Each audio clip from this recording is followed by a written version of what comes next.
Welcome to our Sunday School lesson for April 19th, 2020. The title of today's lesson is Justice Prevails. It is a part of the quarterly theme having to do with the justice of God. The printed lesson comes from Esther chapter 7 in its entirety. Now, the lesson purports that the theme is God's justice, but in actuality, when you get into Esther, the entire book, and specifically into chapter 7, the topics covered are myriad. It's not just justice. Let me just lift up three in the way of introduction. One important topic in Esther has to do with the realities of exploitation on several levels. If you read Esther's story, starting with chapter 1, the first thing you see is the attempted exploitation of Esther's predecessor, a woman by the name of Vashti, by her husband Xerxes, who was the king of the Medo-Persian Empire. She rejected the attempt at exploitation, and as a result, she was expelled from being queen, and she's never heard from again. There was the exploitation of women by the Medo-Persian government. The counselors to Xerxes said that because Vashti had spurned Xerxes' efforts to exploit her at his party, that he needed to pass an edict that said that women had to submit to whatever request their husbands made of them, so that women would be kept in their place. It was exploitation. It was exploitation that led to Mordecai putting Esther in the queen contest, and that's what it really is in chapter 2, a queen contest to see who would replace Vashti as the queen. And when we look at exploitation as rampant as it is and compare it to our times today, you can't help but see relevant parallels between what happened in the Medo-Persian Empire of Esther's time and what's going on today. Capitalism is a system that is rooted in exploitation, and it is the exploitation by the powerful of the powerless and the marginalized. That's one of the topics in Esther. Another topic in Esther has to do with the dangers of unresolved generational hate. The book is named Esther, but it could have very easily been named Mordecai, because Mordecai is one of the main characters in the Esther story.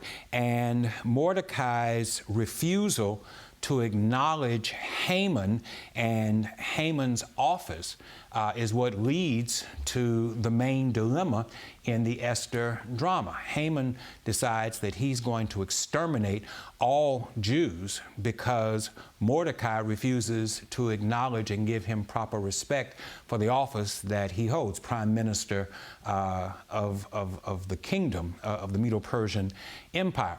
But when you trace back why Mordecai had a problem with Haman and his office, it had to do with generational hate. You trace back Haman's lineage, and Haman and Mordecai are the offspring of two brothers. They're the offspring of Esau and of Jacob. And if you know anything about your Old Testament history, you know that there was tension between Jacob and Esau from the womb. And so we see what happens when generational hatred continues unchecked. That's the second theme that can be lifted from the Esther story. A third theme that can be listed from the Esther story has to do with the danger of ineffective and indifferent leadership and power. And that's in the person of Xerxes. Xerxes sits in the seat of the king, and I really believe that the story of Esther paints Xerxes in a particular way that may not be completely true to his character, because if you look at Xerxes, he's called Artaxerxes in other books of the Bible. He seems to be a far more competent, far more powerful, far more in touch, far more effective leader in other books than we find him in Esther. In Esther, he is completely out of of touch. He is completely indifferent and ineffective in his role as king. And it is his ineffectiveness and it is his indifference to poor and marginalized people that serves as the impetus for Haman being able to put his plot into put his plan into effect in order to destroy the Jewish people. So there are at least three themes besides the justice of God that can be lifted up. It has to do with exploitation, it has to do with generational hate that is unchecked, and it has to do with ineffective and indifferent leadership, all of which are very relevant to our time. We suffer now in America as we're going through this pandemic. I believe it's becoming more and more aware to people that we suffer from ineffective and indifferent leadership in our national offices in particular. The President of the United States seems more interested in the economy than he does in the lives of people. He seems to be indifferent to the suffering that people are enduring. He finds ways to blame others, to blame state leaders, governors, to blame city leaders, mayors for the suffering of people, and he takes no responsibility within his own office. Nor does he seem to be interested in making proper moves in order to alleviate that suffering. You're hearing more and more from the president, and if we're being honest, from conservative leadership within certain states, that it's more important that the economy open up than it is that we relieve people of their suffering. These are signs of ineffective and out-of-touch leadership that exists within this nation. It's a current thing. It's not just a historical thing. It's a current thing. When you talk about generational hatred, there's a reason why black people suffer more from this disease and die at a much higher rate than other races. And it's not because we are genetically predisposed to the disease. It is because we have been historically denied those things that would help us to keep our health in a place where we could fight, we could resist this disease with greater effectiveness. When you don't have access to health care on a regular basis, when you don't have access to nutritional food on a regular basis, when you don't have access to jobs, when you don't have access to employment. Everybody's talking about double-digit employment for the rest of the nation. Black folk have been suffering with double-digit employment forever. There's nothing new about that, especially in certain zip codes within this community. And as you're watching this in other parts of the country, I'm sure it's true for your part of the country as well. Go to the predominantly black zip code and look at the unemployment, and you'll see that it's always been at or above double-digit rates. This speaks to the dangers of unresolved generational hate. And if you don't like the word hate, maybe you'll accept the word enmity, tension that exists within the races. And these things have been unchecked. I bring this up only to make the point that while Esther is a book of history, a book of the Old Testament that tells a story that seems to be mythological in its tone, there are several relevant points that can be brought out of the Esther story and plugged into where we are in contemporary America right now, and we can see the dangers that exist. Exploitation, generational hatred, and ineffective, indifferent leadership by those in power. When you move into Esther chapter 7, which is what our lesson is comprised of, in order to set the tone for the text, you have to look somewhat at the background of the story. Esther was tasked by Mordecai to do something in order to change an order that King Xerxes made with regard to extermination of the Jewish people. Mordecai shows disrespect to Haman. Haman approaches King Xerxes and says that these people, these Jewish people, are odd and different people. They have odd practices, and they don't need to be a part of the kingdom. And if you give me permission, we will set a time and they will be exterminated. We will eliminate them from the entire land. And if you're concerned, King Xerxes, about the financial cost attached to it, don't worry about it. I'll pay for it myself. I'll take 375 tons of silver and I'll put it in the federal treasury. I'll put it in the national treasury, and I'll pay for the extermination myself. And Xerxes, when relieved of the questions about what it would cost, said, yeah, what do I care? If you're going to pay for it, if you want to get rid of them, then get rid of them.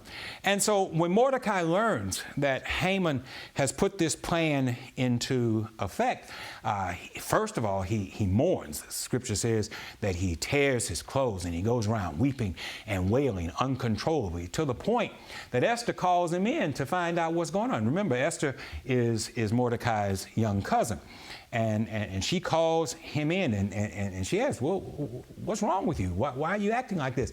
And he tells her of the plot. And he says, now you need to do something, Esther, to fix this. You need to go before the king and you need to see if you can get him to change what he has done. And Esther says, I can't do that without risking my life. No one just goes to the king. No one approaches the king unless they are summoned, and he has not summoned me in some time. And if I try to approach him without him summoning me, I put my own life at risk. He might put me to death. Mordecai doesn't care. Mordecai says, do you think that you're going to be spared of what's going to happen just because you sit in the queen's palace? You're going to die just like the rest of us are going to die, the rest of us being the other Jews in the land. And then Mordecai tries to justify what he's asking Esther to do by saying, perhaps you were born for such a time as this. Perhaps this was your purpose in coming. Mordecai is a terrible person. If you hadn't figured that out before now, let me just make that clear to you. Mordecai, they want to make Haman out to be the villain in this story, but there's more than one villain in the story. Mordecai is as much a villain as Haman is. Esther tells Mordecai, well, this is what I want you to do.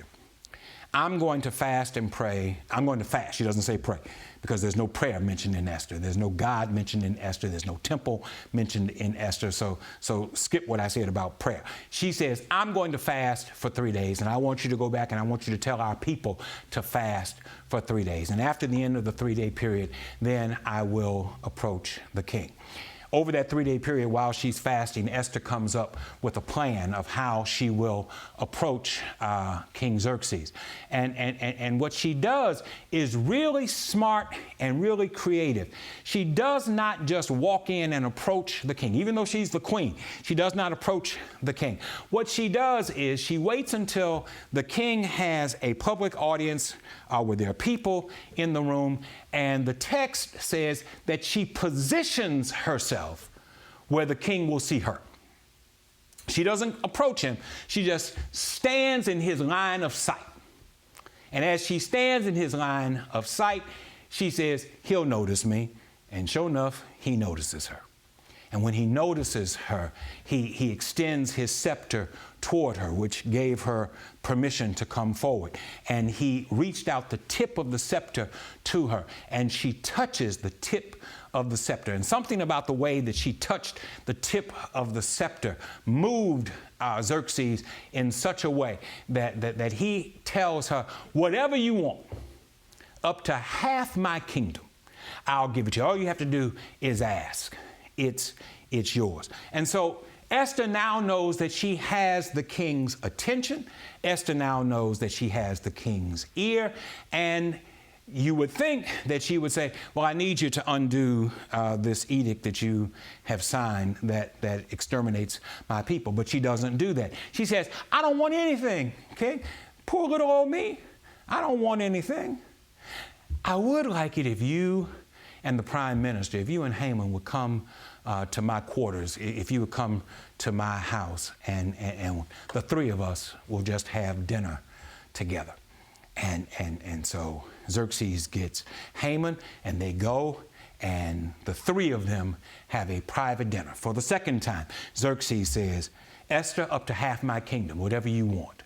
All you have to do is ask, and it's yours. And Esther says, oh, King, I don't want anything. I'm just having such a good time here tonight with this private dinner. I'd like to do it again tomorrow night. And Xerxes says, sure, we can do it tomorrow night. And Haman, who is so full of himself, so arrogant, so certain of his own power and of his own worth, he's eating it up. His ego is being swelled to the max. And he leaves and he goes home and he tells his wife and his family, I had private dinner. Just me and the king and the queen had private dinner. And I'm invited back again for another private dinner tomorrow night. And I'm really having a wonderful time. And I would have an even better time if it wasn't for that low down, no good Mordecai. Mordecai continues to show me disrespect, and I don't know what to do about it. His level of disrespect is so great that it causes me to not be able to enjoy this wonderful time that I'm having. And just in the way of background, I haven't even gotten to chapter 7 yet, but just in the way of making a practical point, there are some people for whom everything has to be right before they can enjoy anything. Don't be that kind of person. Never let perfect be the enemy of good. Haman was having a good time. Haman was enjoying his position. Haman was enjoying exclusivity. He was enjoying high honor. But Haman was so full of himself that he could not enjoy what was going on because of the negative that was going on the other side. And some people can never see the good because there's one little bitty piece of bad going on in their lives. I know that many of us are struggling through this time of isolation, through this time of social distancing, through this time of being away from our jobs, and we're troubled by the prospect of this continuing and lasting for a longer period of time. But there are good things that you can see in this. The fact that you have a home. I saw something on Facebook the other day, and it made mention, I'm paraphrasing, it said, it's not a bad thing that we're stuck at home. It's a good thing that we have a home to be stuck in. And it all has to do with attitude. It all has to do with perspective. Haman had the wrong attitude. But when he goes home and he tells his wife Zeresh how upset he is that Mordecai continues to be a thorn in his side, Zeresh says, well, I've got a solution. Build a gallows 75 feet high. And plan to hang Mordecai on it. And that way, throughout the land, from wherever you are in the land, people will see what happens when you mess with Haman. And Haman thought that was a good idea, and he decides that he's going to do exactly that. So he builds a gallows 75 feet high. Well, in chapter 6, we see that Xerxes gets Haman to actually honor Mordecai against Haman's wishes to do so. Xerxes is up late one night. He's reading over the record book of his kingdom, and he sees where Mordecai did a great service for him, saved his life from would-be assassins. And he questions Haman how he can honor someone who has done such a great, wonderful, noble work for him. And Haman, egotist that he was, thought that he was talking about honoring him. So he says, take a ring from off your finger and put it on his finger, and take a horse that you have ridden and put him on the horse, and take a robe that you have worn and put it on him, and have someone parade him through the city saying, this is what happens when you honor the king, and let him do that from sunrise to sunset. And Haman thought that that's what Xerxes was going to do for him. And as it turns out, he says, that's a good idea. Why don't we do that? I want you to go find Mordecai, and I want you to put one of my rings on his fingers and one of my robes on his back, and I want you to put him on a horse that I've ridden, and I want you to personally parade him through the city of Susa, crying out to everyone, this is what happens when you honor the king. It was a moment of terrible humiliation for Haman, but he ended up doing it. And his only solace in doing it was, I get to have dinner with the king and the queen later on tonight. He was totally humiliated. But this is where our lesson begins. I've taken 15 minutes or more just telling you how to lead into what happens in the story. I trust you, it's not going to last much more than 10 minutes and I'm done. Finally, we get to chapter 7. At the end of chapter 6, he's humiliated himself by carrying Mordecai around the city on the horse and with the robe and with the ring all day. But he says, I'm going to dinner with the queen and I'm going to have a good time. Let's see what happens when he gets there. It's not a good time. So the king and Haman went to dinner with Queen Esther. At this second dinner, while they were drinking wine, the king again asked, this would be for the third time, Queen Esther, what would you like? Half of my kingdom. Just ask, and it's yours. Queen Esther answered, if I have found favor in your eyes, O king, and if it please the king, give me my life and give my people their lives. We've been sold, I and my people, to be destroyed, sold to be massacred, eliminated.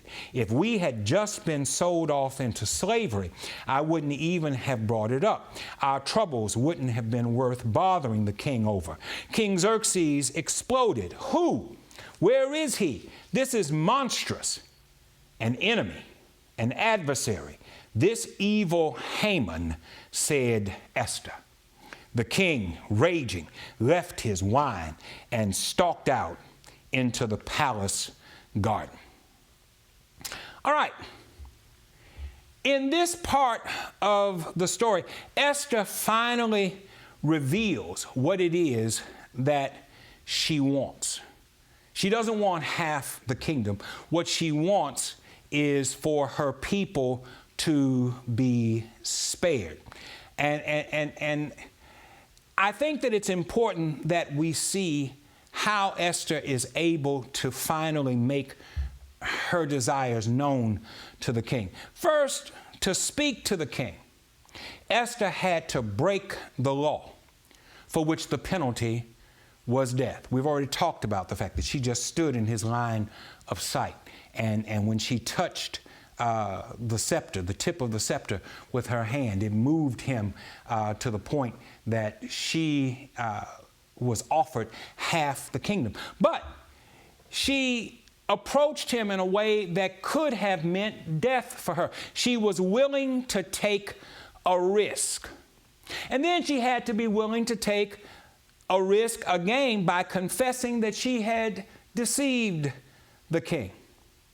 She acknowledged, there is something that I wanted. I haven't told you up to this point, but there is something that I want. So when she said the other times, I didn't want anything, that really wasn't the truth. But she wanted something, and she had to wait until the appropriate time to say what it is that she wanted. Because she engaged in a deception, no different than the deception that Haman had engaged in, no different than the deception that Mordecai had engaged in, Esther ran the risk of incurring the anger of the king because of her deception. Third thing I want you to see is that Esther is attempting to convince the king to reverse an irreversible law. It does not appear that the king can do anything to undo the law that he has decreed. We have taught this lesson in our midweek Bible study several times over the last couple of years. And whenever we get to this point, I always point out the old movie, The Ten Commandments, where Yul Brynner plays Pharaoh. And one of the recurring lines in that movie is where, as Pharaoh, he says, "So let it be written, so let it be done." And what it spoke to was the fact that once a law was written down, once an edict from the ruler, the Pharaoh, the king, was written down and given the king's seal, he could not undo it. He could not undo his own law. We see the same thing in Scripture with King Darius and Daniel. King Darius is duped into passing a law that said that anyone who worshiped anyone other than the king over a specific period of time would be fed to a den of lions. And Darius, allowing his ego to be fed, signed the law, and they brought Daniel in as someone who violated the law. Darius didn't want to see anything happen to Daniel, but the law said that, and he could not undo the law. So it was common in that time that once an edict was passed and sealed by the king, he could not undo it. But Esther here is attempting to convince the king to reverse an irreversible law. And in so doing, she is engaging in an activity that would cause her people to be saved from extermination. Fourth thing I want you to see is that she opposes Haman, and in so doing, she stands up to power. And it's always a powerful thing when the exploited stand up to those who are the exploiters. Up to this point, Haman has been a principal exploiter of the people. He has used his position in order to get a terrible edict passed that would involve the extermination of the Jewish people. He has used his position to oppress these people. But now Esther is standing up to Haman, and she's calling Haman out for the wrong that he has done. And Xerxes, the ineffectual leader that he is, gets angry. And here's my problem with this part of the story. Xerxes was the one who signed the edict in the first place. When you look at the rage that Xerxes shows, it says Xerxes exploded. Who? Where is he? This is monstrous. Well, it's almost like when David was confronted by Nathan, and Nathan tells him the story of a rich man who takes everything that a poor man has. And David gets belligerent and gets self-righteous and says, "Who is he? This person is deserving of death." And Nathan says, "You are the man." Well, somebody should have been there saying to Xerxes, "You are the one. King, you're the one who signed the edict. And you're so indifferent, you're so ineffective that you didn't realize the edict that you had signed. You condemned these people to death, and now you are regretting what you have done." The discovery of self-delusion is always a reason for sorrow and for self-assessment. Often, it's not that we don't know what is right, but it's that we are indifferent to what is right that leads to thoughtless behavior that can have damaging consequences. And that's what we see in Xerxes. Thoughtless, indifferent behavior toward the plight of others because it does not directly impact him. No Christian should ever be allowed to think merely in terms of how this affects me. One of the principal teachings of Jesus is the practice of self-denial. If anyone would come after me, he must deny himself, take up his cross, and follow me. If anyone would be first in my kingdom, they must make themselves the servants of all. The Son of Man came not to be served, but to serve and to offer his life as a ransom for many. Over and over and over again, Jesus teaches that in order for us to be effective, in order for us to be relevant, in order for us to be meaningful and purposeful, we have to put the needs of others ahead of ourselves. And Xerxes is guilty of not doing that. And as a result, he is responsible for what happens. Yes, it was at Haman's instigation, but it was Xerxes who signed the order. It was Xerxes that sealed the order. And now Esther is trying to get him to undo what he has done. Verse 8, Haman stood there pleading with Queen Esther for his life. He could see that the king was finished with him and that he was doomed. As the king came back from the palace garden into the banquet hall, Haman was groveling at the couch on which Esther reclined. The king roared out, "Will he even molest the queen while I'm just around the corner?" When that word left the king's mouth, all the blood drained from Haman's face. Harbona, one of the eunuchs attending the king, spoke up. "Look over there. There's the gallows that Haman had built for Mordecai, who saved the king's life. It's right next to Haman's house, 75 feet high. The king said, 'Hang him on it.' So Haman was hanged on the very gallows that he had built for Mordecai, and the king's hot anger cooled." Now, let me close the story this way. Everyone gets mad at Haman for what he has done. Can I tell you that there are no perfect heroes in the story of Esther? And that the closest thing to a hero in Esther is Esther herself. Esther was the one who was exploited by her cousin. She was the one who Haman attempted to exploit. She was the one that Xerxes attempted to exploit. And yet Esther proves to be the true hero in the story. And her heroism is found in the fact that she was willing to use what she had in order to accomplish a positive end. Let me say that again.